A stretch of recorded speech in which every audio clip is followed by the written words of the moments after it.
오늘 말씀은 히브리서 7장 1절부터 10절까지입니다. 이 멜기세덱은 살렘 왕이요 지극히 높으신 하나님의 제사장이라.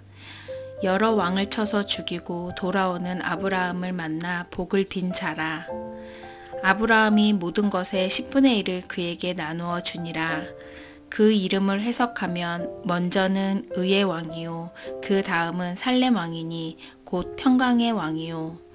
아버지도 없고 어머니도 없고 족보도 없고 시작한 날도 없고 생명의 끝도 없어 하나님의 아들과 닮아서 항상 제사장으로 있느니라. 이 사람이 얼마나 높은가를 생각해보라. 조상 아브라함도 노략물 중 10분의 1을 그에게 주었느니라. 레위의 아들들 가운데 제사장의 직분을 받은 자들은 율법에 따라 아브라함의 허리에서 난 자라도 자기 형제인 백성에게서 10분의 1을 취하라는 명령을 받았으나 레위 족보에 들지 아니한 멜기세덱은 아브라함에게서 10분의 1을 취하고 약속을 받은 그를 위하여 복을 빌었나니 논란의 여지 없이 낮은 자가 높은 자에게서 축복을 받느니라. 또 여기는 죽은 자들의 10분의 1을 받으나 저기는 산다고 증거를 얻은 자가 받느니라. 또한 10분의 1을 받는 레위도 아브라함으로 말미암아 10분의 1을 바쳤다고 할 수 있나니 이는 멜기세덱이 아브라함을 만날 때에 레위는 이미 자기 조상의 허리에 있었음이라. 아멘.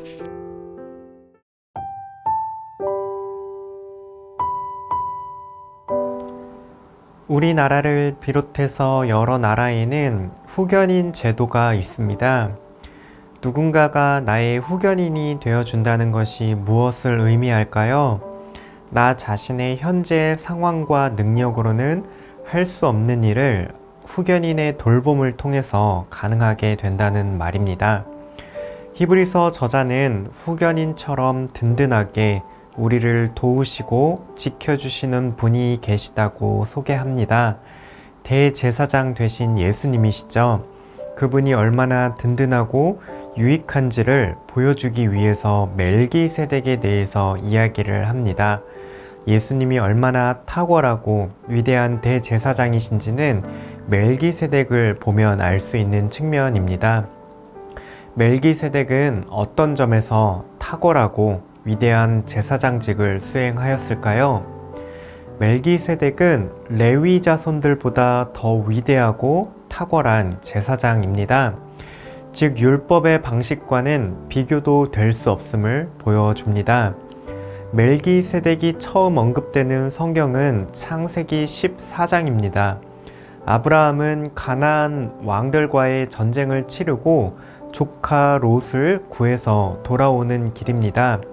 큰 승리를 얻은 아브라함을 맞으러 멜기세덱이 나와서 축복을 해줍니다. 멜기세덱의 족보나 그 주변 배경에 대해서는 성경이 침묵하고 있기 때문에 우리는 자세히 알 수는 없습니다. 그러나 성경에서는 일관되게 멜기세덱을 살렘의 왕이요 지극히 높으신 하나님의 제사장이라고 말합니다. 멜기세덱이라는 이름은 의의 왕이라는 뜻입니다. 또 그를 살렘 왕이라고 합니다. 살렘은 샬롬과 같은 어근을 가지고 있습니다. 살렘 왕, 즉 평화의 왕입니다. 의와 평강으로 통치하는 왕인 멜기세덱은 동시에 지극히 높으신 하나님의 제사장입니다. 이러한 묘사를 보기만 하더라도 레위 계열의 제사장과는 비교가 되지 않음을 알 수 있습니다. 그런데 아브라함이 멜기세덱을 만났을 때 어떤 일이 벌어지나요? 아브라함은 그의 전리품 중에 10분의 1을 멜기세덱에게 줍니다. 그리고 멜기세덱은 아브라함을 축복해 줍니다.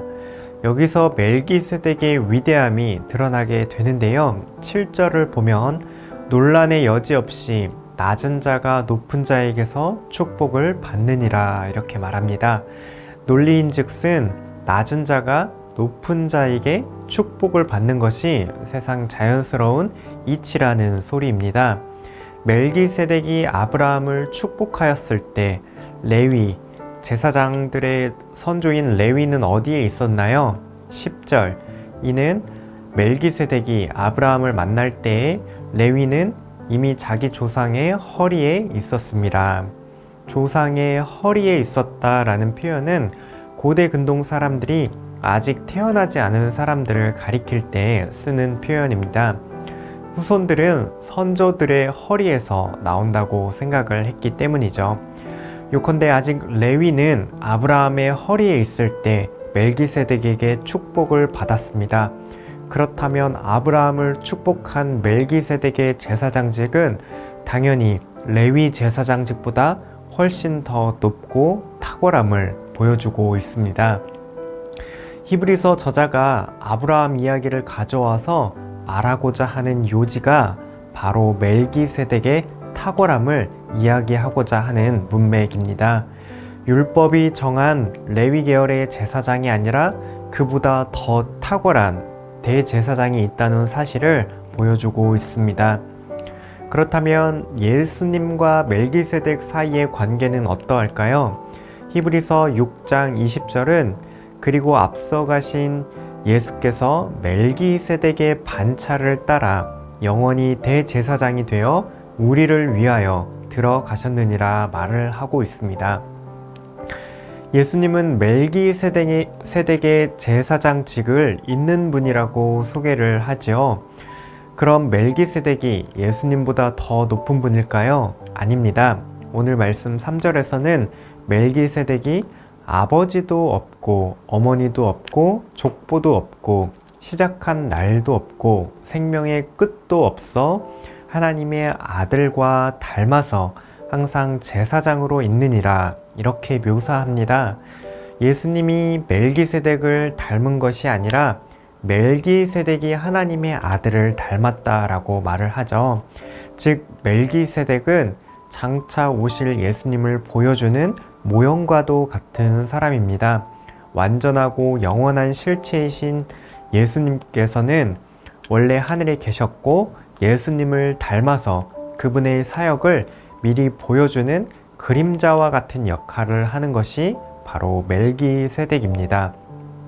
결과적으로 예수님과 멜기세덱, 레위 제사장들 중에서 누구의 일하심이 가장 탁월하고 완전하고 그 효력이 영원하다라고 말을 할까요? 바로 하나님의 우편에서 우리를 위해 중보하시는 대제사장 예수님이십니다. 히브리서 저자는 이처럼 든든한 후견인이 우리를 위해서 일하고 계시다고 말하고 있습니다. 왜 이런 말을 할까요? 이 글을 읽는 우리에게 또한 히브리서의 청중들에게 누구를 의지하고 누구를 선택할 것인지 도전을 주기 위해서입니다.